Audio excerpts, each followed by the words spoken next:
Wahala for who not get money to buy private jets.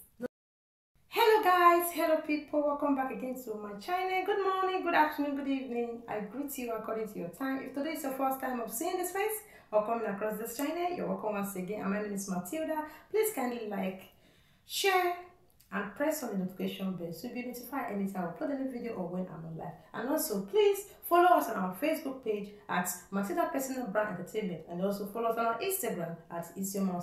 My people, una welcome once again to my channel. And for today gist, it concerns our popular musician where they call him Davido and our assurance, the only sweetheart of Davido, where they call him Chioma. After they talk to us, social media don't catch fire. Davido don't scatter everywhere don't burst.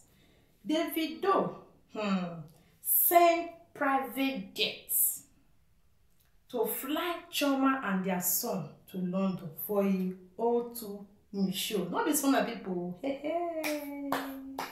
for sure. Not be small love. Me, I not gonna understand Davido and Chioma again.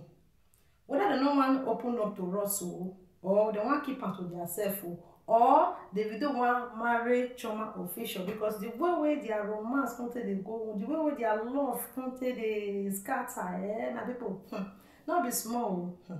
Now for the people when they talk say what thing they happen? Because when I know say no bole Chioma be the baby mama. What the baby mama dey? How Davido want to do that? I be go see send another private jet to go pick them. Don't be small thing, no. My people.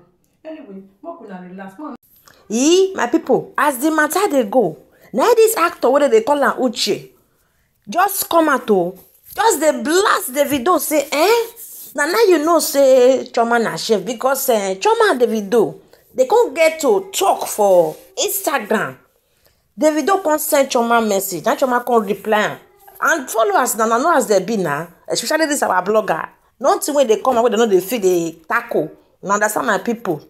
Now they come follow them up. Now this Uche just come and blast and say, you don't reach time now for sure. You don't remember Chioma. Chioma na sister. Chioma not be for only promotion. Chioma na wife material. Make you do me. Some of you are asking me, say why I talk say, you don't marry Chioma. Excuse me. He said today you know say Chioma is the greatest chef.